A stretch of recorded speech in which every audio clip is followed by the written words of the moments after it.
super fans. Where do the reports come from? Did you get an initial? One PodVader. That's football. Every angle of the NFL covered. All that kind of stuff, I get it. This, no question about it, is Next Fan Up. We're going to unleash hell here in December. Hello and welcome to another division preview from your good friends at the Next Fan Up podcast. Hey everybody, PodVader here.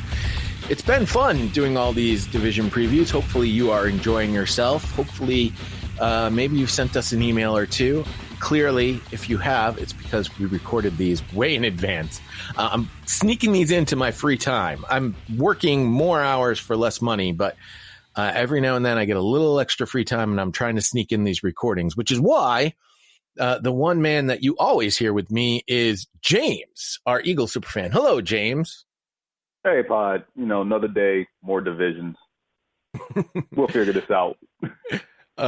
Right. And if you think we're doing a good job or if you think we're doing a bad job, send us an email, nextfanup@gmail.com, at NFU Podcast on Twitter, facebook.com/NFU Podcast. That's a way to help continue the conversation. Today we are talking about the good teams of the AFC North. And in previous years, they have been the home to the worst team in the league and the best team in the league. And who those teams are tends to flip-flop. This year, I don't think it's going to flip-flop that much, James. It probably shouldn't, but I think there'll be more competition at the top. Well, let's jump into it with one of the worst teams in the NFL. And quite honestly, despite the fact that they made every effort to get better, it's still just not going to be enough. And that is your Cincinnati Bengals. When I say your, I'm not referring to you, James. I'm just saying it in a general your. I have the Cincinnati Bengals here finishing the season at 2-14. Now, just a reminder for everyone, if you've missed any of these other previews, these are my personal game-by-game predictions. I've gone through every game of the upcoming NFL season. I've picked winners and losers here in the month of June for games that will be played or hopefully will be played in September, October, November, December. So while it's kind of a fruitless experiment, it does give you a better idea of how exactly you are perceiving these teams. And this year I've introduced the concept of lock wins, where I feel extremely confident that that team is going to win a game, and lock losses, where I feel extremely confident that the team is absolutely going to lose the game. They have no chance of winning. And all of the games are essentially 50-50 toss-ups for me. I might feel a little bit more confident one way or the other, but we'll talk about that as we go along. Here with the Cincinnati Bengals at 2-14, I have 0 lock wins for them, and I have 6 lock losses for the Cincinnati Bengals, James. Yeah, you might want to up that total. I mean, let's be real here. This is a team that's going to start a rookie quarterback in Joe Burrow, and we know how well they've fared during their initial season playing in the league. Not to mention the talent around him is at best very good in some spots, and at worst, downright terrible in others. And that's on both sides of the ball, offense and defense. I am still of the mindset that we should free A.J. Green, but apparently that's not going to happen in Cincinnati. So he does have one bona fide target to throw to, and some young up-and-comers. There's still Tyler Boyd and John Ross. They drafted T. Higgins in the second round. Joe Mixon and Giovanni Bernard in the backfield. I'm just not very confident in this offensive line and the tight end. Tight end right now, I'm seeing C.J. Uzomah as a starter, Drew Sample, Stephen Carter, and Mason Schreck. Not a lot of experience there in your safety valve. CJ Uzomah is actually a pretty decent tight end. I wouldn't say he's a great tight end. I probably wouldn't even say he's a very good tight end, but I would say he's right at average, maybe slightly above it. He's not, let's put it this way, he's not terrible. No. But there are definitely better tight ends even in this division. I'm on board with you about the offensive line. Jonah Williams at left tackle, Michael Jordan at left guard, Trey Hopkins at center, Xavier Suafilo at right guard, and Bobby Hart at right tackle. They did draft a tackle in the 6th round who's currently listed as the backup in Hakeem Dejani, who, depending on who you talk to, may or may not be someone with a little bit of talent that actually could maybe even compete for a starting position at this point. Their wide receiving core is literally a list of the Walking Dead.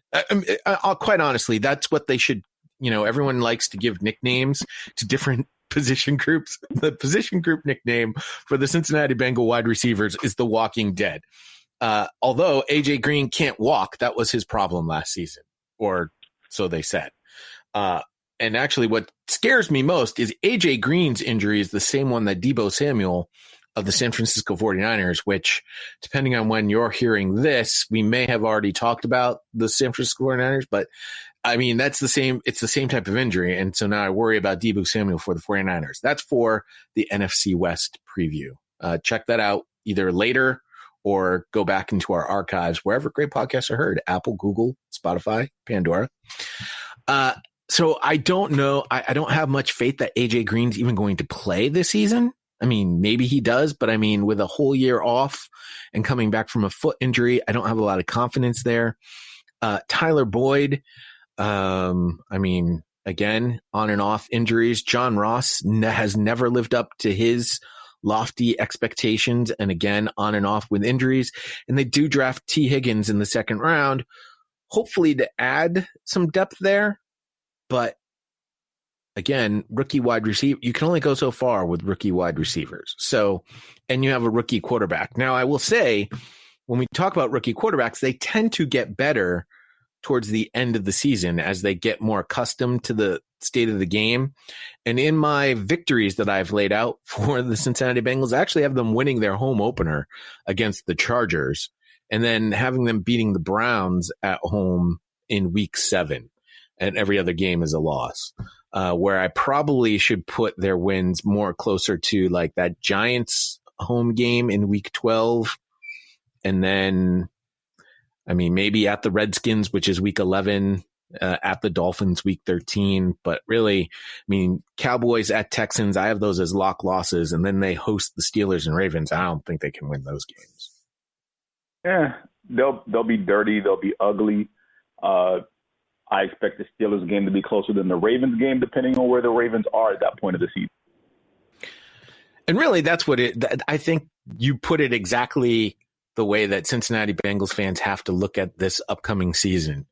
With the youth that they have, the wins that they're going to get are going to be dirty and ugly, right? They're not going to be surefire, my team dominated your team victories. These are going to be gutty, gritty, we stole one that we shouldn't have won.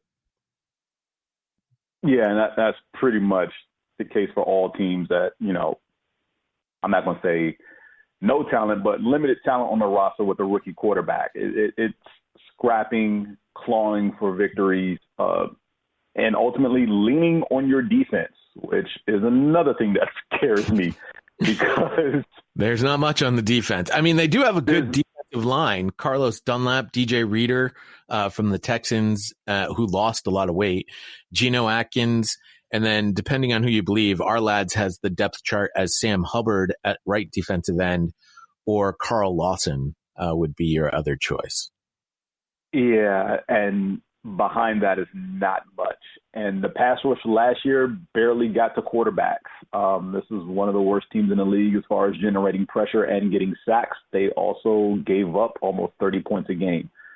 So, which, I mean, doesn't come to a play for about 6 games out the year because of the division they play in. These teams typically don't run up the score on each other. I mean, yeah, they had those 2 games against Baltimore last year, but that was an outlier.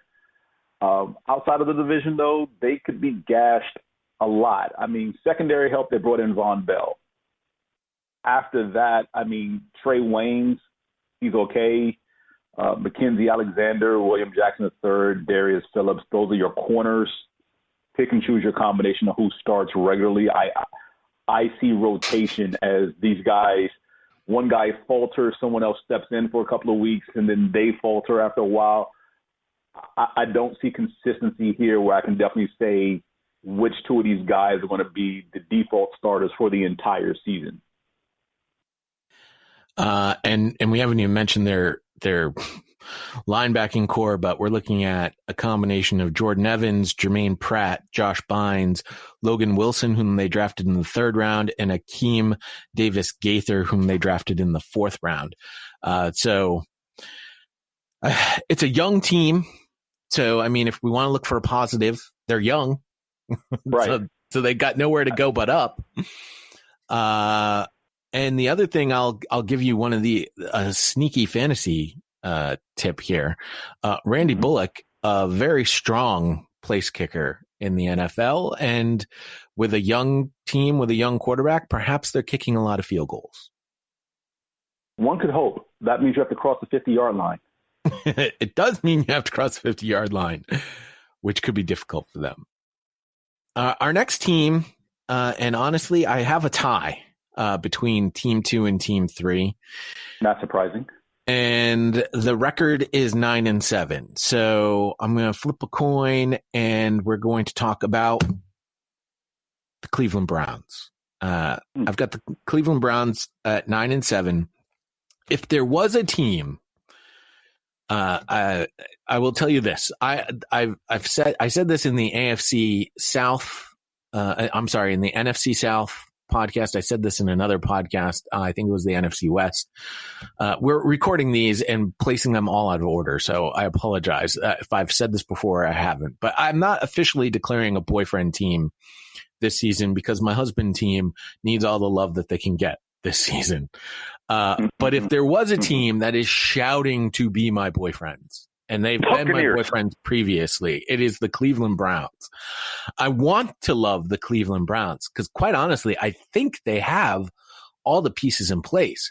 The year 2 step back for Baker Mayfield, though, has definitely cooled my jets on the Cleveland Browns.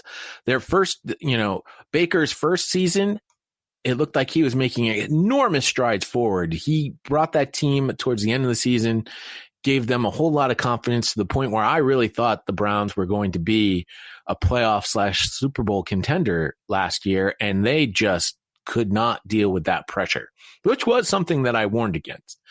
This season, they now bring in a new head coach. So now this will be Baker's 3rd offensive system. Second. The pieces are there. I mean, you're talking about Odell Beckham Jr. and Jarvis Landry. They are a phenomenal 1-2 punch. If they're not the best 1-2 wide receiving punch in the league, they're right up there. You're talking about them. They're in the conversation. You've got Nick Chubb and Kareem Hunt in your backfield. Again, if they aren't the 1-2 punch running backs in the league, they're in the conversation. You have David Njoku, and then you bring in, I'm sorry, I usually have these ready to go before I start talking about the depth chart. You have David Njoku, and you bring in Austin Hooper, the number 1 tight end in free agency. Again, if they aren't the 1-2 punch at tight end in the league, they're in the conversation. All of these things lead me to want to love the Browns. And again, put that pressure on them to not only win this division, but be Super Bowl contenders. But I can't pull the trigger because they're the Cleveland Browns. Yeah, and therein lies the problem. All that talent, and yet they wear Browns jerseys. And this is no knock to the Cleveland Browns. And our Browns fan, please forgive me for everything I'm about to say, but these are the poster children for underachieving. They're just looking at, and just sticking with the offense for right now. We're not even going to get into the defense, but this offense alone, and it's a solid offensive line. It's not bad. It's not great. Well, I would put them middle. They also picked up the number 1 tackle in free agency in Jack Conklin at right tackle, right, and drafted Jedrick Wills Jr. in the 1st round at left tackle.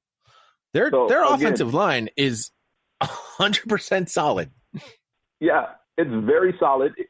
I'll even go as far as to say good right now, just looking at it. But again, we haven't played games yet, and that's what scares me. You have a lot of, I don't want to say prima donna, but you have a lot of diva attitudes on the offense, particularly at the quarterback and receiver positions primarily.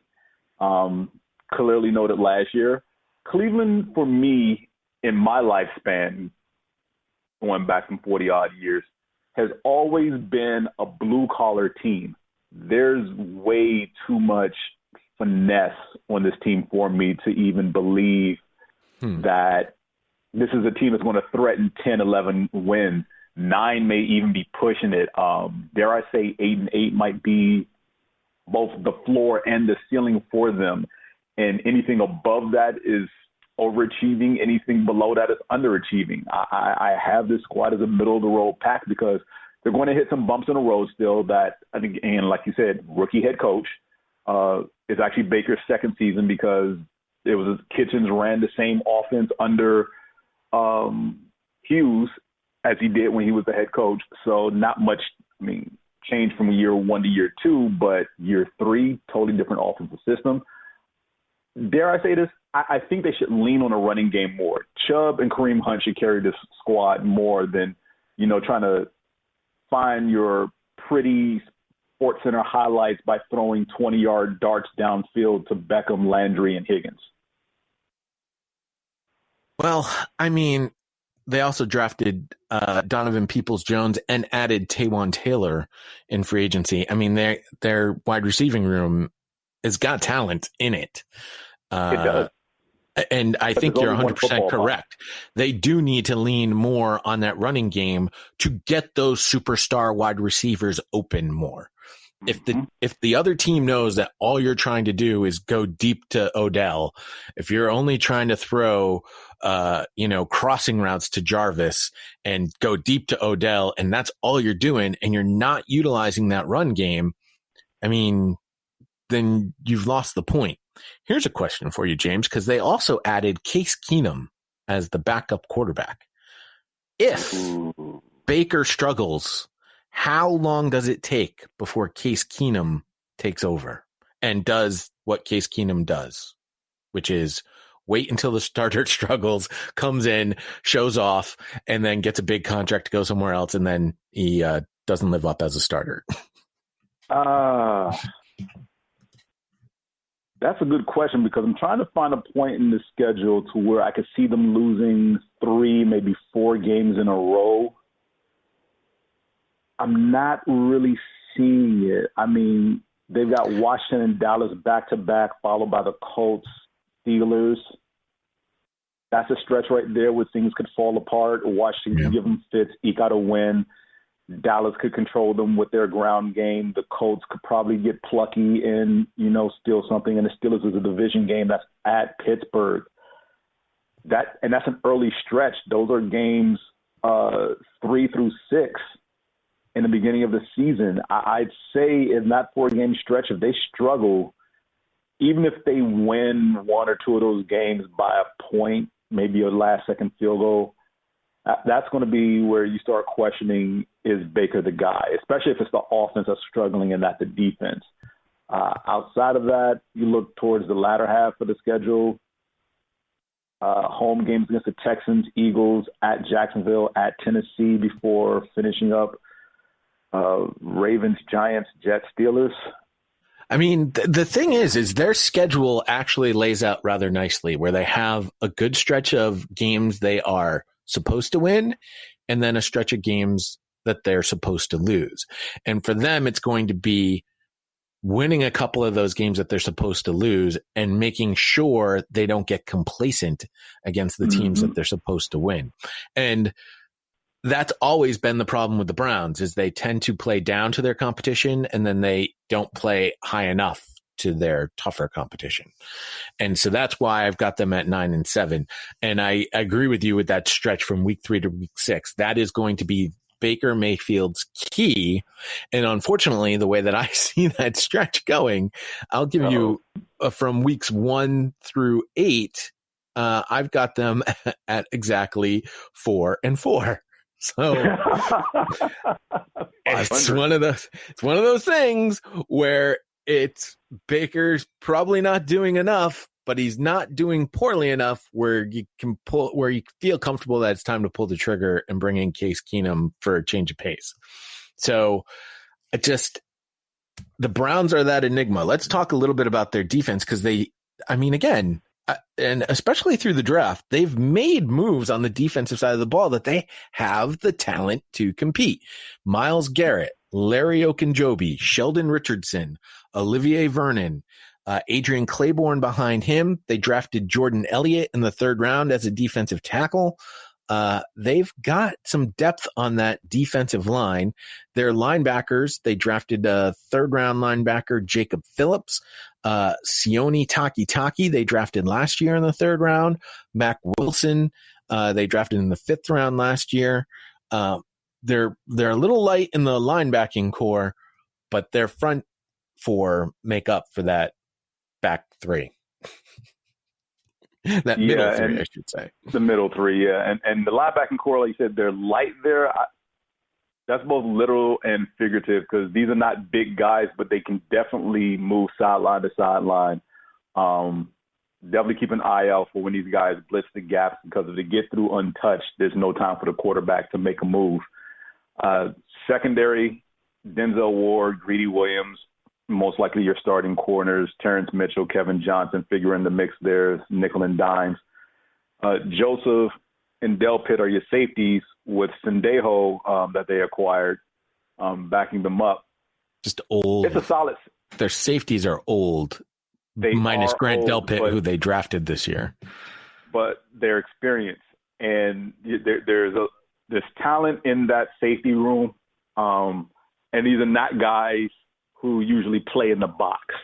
Sendejo has some, can play 8th man in the box, but he's not your projected starter right now. So he could be in your nickel and dime packages, doing some things up near the linebacker level.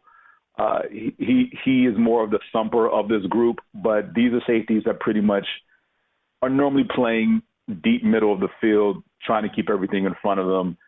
As long as they can, watch their keys and make sure that the speed guys don't get past, be where they're supposed to be to help out the corners. It should be a good secondary, solid at worst. But, again, talent all over this defense on every level. They're the Cleveland Browns, and it's kind of like just when you expect them to take that next step up, it's like, what are you doing? You're going in the wrong direction. And sometimes it's this defense's fault too. Well, maybe because we're taking the expectations off, this will be the year that they surprise us. But you definitely nailed it, as you mentioned it. Having those older veteran safeties to help out that young secondary. Denzel Ward's got talent. This is only his 3rd year. Greedy Williams, this is only his 2nd year. Grant Delpit is a rookie. So having that veteran presence in the safety position to help sort of set these youngsters who have the talent on the outside to place them in the positions that they need to be in, smart. And we'll see how that all comes together. Let's move now to the other team that I have at 9-7, and that is your Pittsburgh Steelers. And again, this isn't your Pittsburgh Steelers, James. This is just, that everybody. Technically, they're my mom's Pittsburgh Steelers, but Oh, well, there you go. They're Greg's Pittsburgh Steelers. He's our super fan. Yeah, him too. Pittsburgh Steelers, I have at 9-7. The biggest thing for the Steelers here is they felt like they had addition by subtraction last season by getting rid of Antonio Brown and Le'Veon Bell. The thing that they didn't account for was that Ben Roethlisberger was going to be injured and miss the entire season. And that's where they ended up struggling. But while they quote unquote struggled, they still put up a decent appearance for the season with backup quarterbacks, one who likes to do duck calls and the other one who likes to swing helmets at guys. Ben Roethlisberger now being back, everyone's like, oh, well, while they struggled, they still had a good enough season last year where the people think that Ben Roethlisberger is going to come in and that's going to change everything for this coming season. And I say, whoa, whoa, whoa. Thank you, Usos, for that. Whoa. Ben Roethlisberger, I don't think is going to add much in the win column for this particular team. I really don't, because you look at the wide receiving core and yeah, people seem to think that they have more talent than they showed last season. Actually, I think they showed just the right amount of talent. I think they're appropriately rated. They're not overrated. They're not underrated. But Juju Smith-Schuster, I don't think is a number one. I think he's a solid number two. James Washington, I think he could maybe be a two, probably better off as a three. Deontay Johnson, same.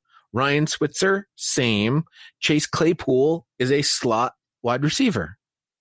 And that's what you have in your wide receiving core. You don't have a tight end. Everyone's very high on Vance McDonald. I don't think he is a good tight end. Eric Ebron has had a couple of good seasons in Indianapolis. Now he comes to Pittsburgh.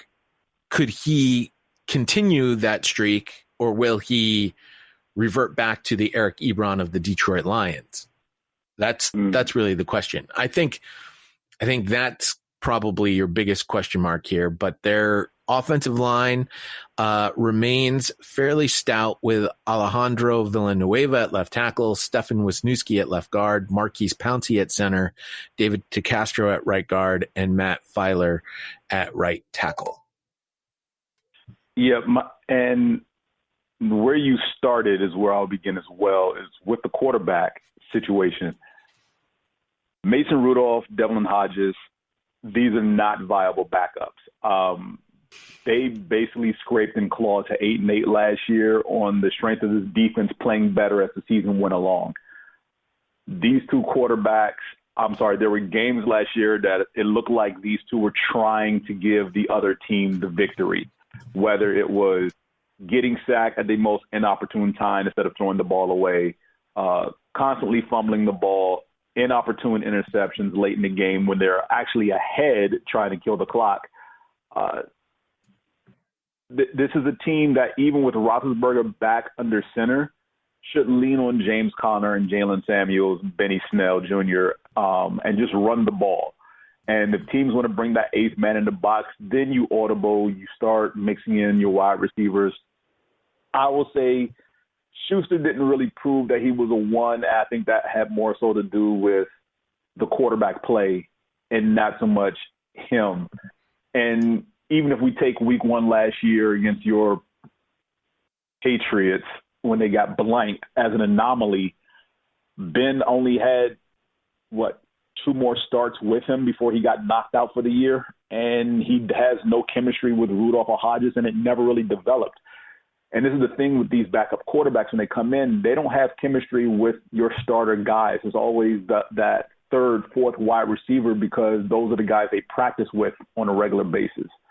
So you did see, these two connect more with Ryan Switzer than, Smith-Schuster and Washington. And Washington, my goodness, Washington has all the talent to be a bona fide solid threat across the board as far as just an all-around good wide receiver. It's just that when he gets loose on the deep routes, he's inconsistent as far as catching the ball. Not to be totally his fault, the last time Ben was completely healthy, Ben developed no chemistry with this guy, constantly overthrowing him, so he's overestimating his speed. And even when he's supposed to be where he's supposed to be on a deep route, sometimes Ben underthrows him. So in our current situation, I don't see how this team gets better because, like we mentioned with some other teams where there's not been much change on offense, actually getting together to practice and develop that chemistry and not having that right now when we should be going into OTAs could prove detrimental to a lot of these teams depending on when the season starts, if it does get to that point. So there are a lot of ifs going on here with the Steelers offense, and the biggest one is Roethlisberger in that quarterback room more than anything else. James Conner, I don't know if he's proven that he's a bell cow back. I don't think he is. I think he's he's good to pair up with another back, but that other back can't be Jalen Samuels, who's a converted fullback, aka meaning he's slow. Benny Snell Jr., I don't think he's the running back of the future here. And they drafted Anthony, don't call me Booger because I'm not related, McFarland Jr. in the 4th round. And we'll see what happens with the running back situation there in Pittsburgh. Their defense, I will say this. Their defense remains strong. They made moves over the past 2 years to help fill in the holes. The biggest hole that was left by Ryan Shazier's unfortunate injury by drafting Devin Bush Jr. last season. He definitely came in. He definitely made an impact. TJ Watt has been a solid pass rusher for them. They still have Stephen Tuitt and Cam Hayward on that defensive line. They bring in Chris Wormley from the Baltimore Ravens at their nose tackle position. They also have Tyson Alualu from the Jacksonville Jaguars, who can play defensive end or nose tackle, even though he's currently listed here on the RLAD's depth chart at defensive end. And, other pieces in that linebacking core, they have Vince Williams, Bud Dupree. Sorry, how did I just skip over Bud Dupree? Let me just skip over Bud Dupree. Bud Dupree. Yeah, that guy. Yeah, it's Bud. So again, their front seven, super solid. And the move that they made last season that really solidified their secondary was Minkah Fitzpatrick. They've added Steven Nelson from Kansas City. I'm not 100% sure that's an upgrade. Might be like we made a cross grade. Not an upgrade, but not necessarily a downgrade either, adding Steven Nelson to the secondary. Yeah, it's probably more so consistency. I will say the corners last year struggled, especially Joe Hayden.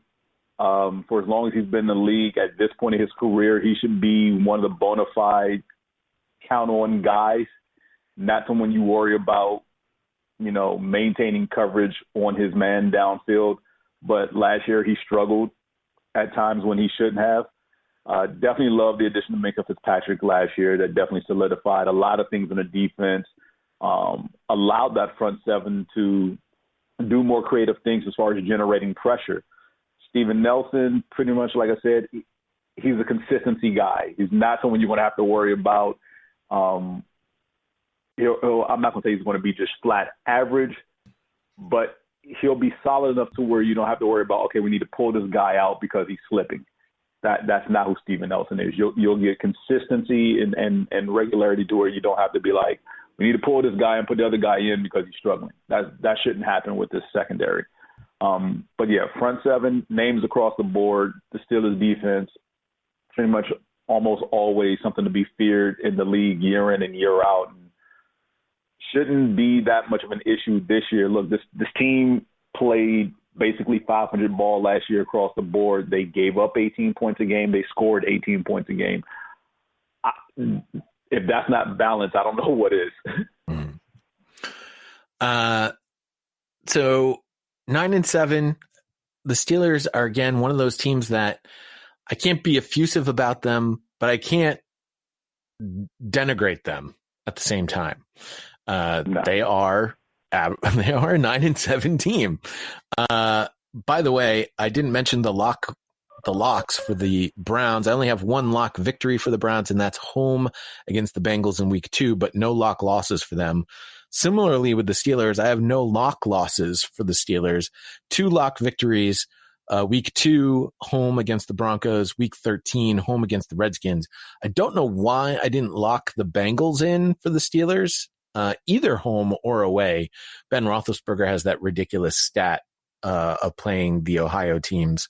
But we don't know if Ben's going to be actually playing in those games. That's also true. The first time they play against the Bengals is week 10. They play the Browns week 6. But I think it was more because I was feeling bad that I had so many lock losses for the Bengals.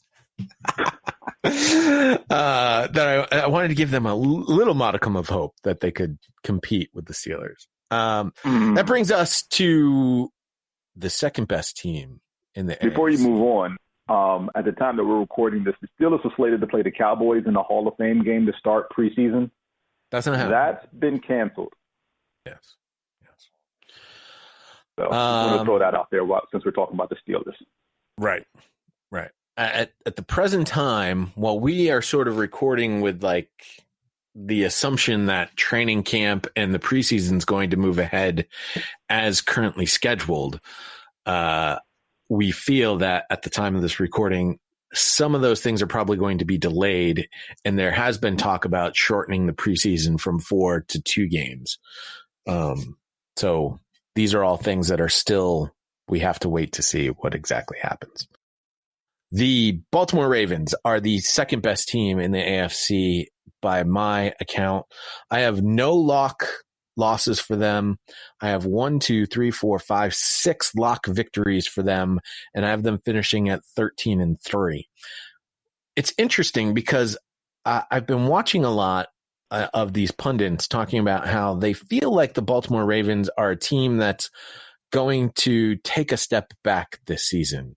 And I don't understand why they say that, because when we talk about the positives of teams, we talk about how they're young and that they can only get better. The Baltimore Ravens are a young team in certain places, especially on offense, that can only get better. Lamar Jackson's going into his 3rd season. I think he's only going to get better. His wide receivers that he relied on last year were a 1st-round draft choice and a 3rd-round draft choice. These guys are now going into their 2nd year. They're only going to get better. They've got probably one of the best slot receivers in Willie Snead. Again, if he's not the best slot receiver, he's in the conversation. Their tight end group, while yes, they've made some changes there, they still have Nick Boyle and Mark Andrews. So quite honestly, the tight ends who were huge for them last season are still there. Mike Ingram comes back. He was solid for them at the running back position. They drafted J.K. Dobbins in the 2nd round, who's a perfect. I mean, when you talk about that thunder and lightning combination, Mark Ingram brings the thunder. J.K. Dobbins is his lightning. So he's the perfect complement to the type of running back that Mark Ingram is. He's the complete opposite of that. And their offensive line is pretty strong. Ronnie Stanley at left tackle, Bradley Bozeman at left guard, Matt Skura at center, Ben Powers at right guard, and Orlando Brown is your right tackle. I don't understand where people see this team taking a step back. I only see them getting better. I can see where you can say that. I can also see the other side as far as why pundits are saying this team's going to take a step back. And it's probably is not so much in the production of the offense. I think it has to do with the record overall. This team went 14-2 last year. Well, and I've got them at 13-3. So technically, they take a game back. And I think step back is kind of overused because every time we see a team go 15-1, 14-2, 13-3, it's hard to repeat that year in and year out to win 13, 14 games every single season. It's not something that's sustainable. It's more likely you win 11 or 12 games every season if you're that good as opposed to winning 13 and 14 games every season. I know you're splitting hairs here with a game or two, but just think about that over a course of 3 to 4 years. Would have to go through mentally and physically just to maintain that level of excellence. I mean, even the Niners teams of the 80s didn't consistently win 13 and 14 games every season. I think their average is like 12-4 year in and year out. Same thing with the Patriots in the early part of the 2000s, constantly around 11, 12 wins every year. Yeah, there was that spike of 13-14, but it wasn't consistent. And that's what I think that they mean here. Again, it's a misused phrase. It's taking a step back, but 14-2, no. I actually see them more so 12-4 myself. And that will largely depend on Lamar Jackson continuing to grow and how they evolve this offense around him. If it's something akin to anything we saw with Russell Wilson as far as where he started to where he is now, then definitely 12-4 is a solid lock for them this year. If it takes more time, then that 12 could pretty much drop to 10 based on production. Because now the teams have a full season on tape and are trying to, gain some nuance as far as what this offense does. They'll be a little bit more prepared for things, and other things are still going to catch them off guard. But as long as read option is still a staple of this offense, Lamar Jackson is still the most dangerous man in football as far as I'm concerned.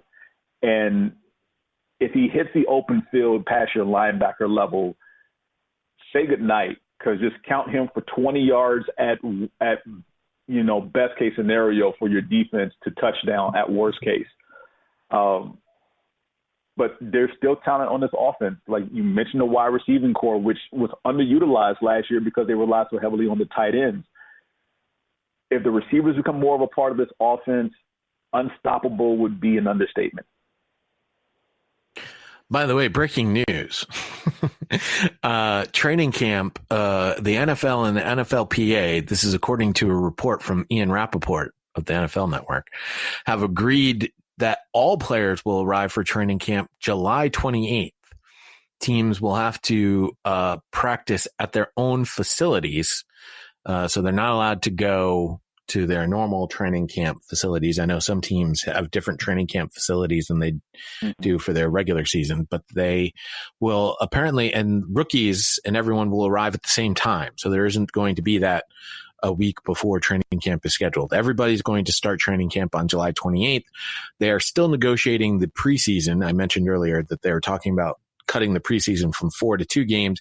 Currently, the first preseason game is scheduled for August 6th. So there's your breaking news, ladies and gentlemen, about training camp in the NFL. We will keep you up to date as best we can on these recordings. Back to your Baltimore Ravens. The defensive side of the ball, and this could possibly be one of the other reasons why there's a step back, because you're talking about 2 rookies already currently slotted in at major linebacking positions. First round draft pick Patrick Queen and third round draft pick Malik Harrison. They'll be teamed up with Matt Judon as the other starting linebacker. They also have Tyus Bowser for depth in that position. LJ Fort was a guy that they had from last season, and Chris Board was is another depth guy, probably no one that we need to really pay much attention to. Their defensive line is Derek Wolfe as a D tackle, Brandon Williams as your nose tackle, Calais Campbell from the Jacksonville Jaguars adds a huge presence to that defensive line, and Pernell McPhee from the Washington Redskins as a rusher, and they drafted Justin Matabuke in the 3rd round, who many people thought was possibly a first-round talent. They have talent. A lot of it is young, but it's mixed with some very high presence veterans. Definitely, and I'm going to point out 2 of those veterans in the secondary, and Earl Thomas and Marcus Peters. Because once they acquired Marcus Peters, this defense was lights out. It seemed like almost every other week he was taking a pick back for a touchdown or at least a big return. This defense, I'm not going to say it got better, but for what they lost from last season, they did more than make up for in replacing it so far this offseason. And I don't see much fall off. My big concern, though, the 2 games they lost last year, one was to the Cleveland Browns and a shocker in which the Browns just literally took them to the woodshed and ran up and down on them. Nick Chubb had a field day last season against them in that first matchup. And granted, they did come back at the end of the season and thump Cleveland, but that first matchup was eye-popping because they fell behind so quickly to where Baker Mayfield didn't have to throw the ball that much, and I felt that was a detriment to their defense, not being able to get off the field on 3rd down and not stopping the run. Well, that's Calais Campbell. That right. There's your answer Calais there. Campbell now. But again, we saw the same thing rear its ugly head in their lone playoff game last year against the Tennessee Titans because they got a nice heavy dose of Henry. And even though Tannehill didn't do much, they were so concerned with stopping Henry that they were pretty much out of position for anything pass-wise. And this is a defense that needs to read and react and not just try to focus on one thing when it's going bad. And that's the trap they fall into, that when you're so dominant with the run, you can gash them with the passing game because they're not reacting well to what's happening in front of them. Whether it's play action or not, they can stack 8 in the box, expect pass, but when they expect run, but when it turns out to be flat out pass, even without play action, they're still lost as far as what their cues and their assignments are, and that was detrimental to them in the playoff game last year. They get those things scheme-wise sorted out on defense, and, they won't have a bump in the road on the way to where they should have been last year, which is probably the Super Bowl, at least the AFC Championship game. As I mentioned, 6 lock victories, week 4 at the Redskins, week 5 hosting the Bengals, week 9 at the Colts, week 10 at the Patriots, week 15 hosting the Jags, and week 16 hosting the Giants. The 3 losses that I have that are not lock losses whatsoever. Week 12 at the Steelers. Steelers-Ravens is always a bloodbath. Those are always fun games to watch. Week 6 at your Eagles, James, and this time I do mean your Eagles. And week 3, the difference between the best team in the NFL and the second best team in the NFL, home versus the Chiefs.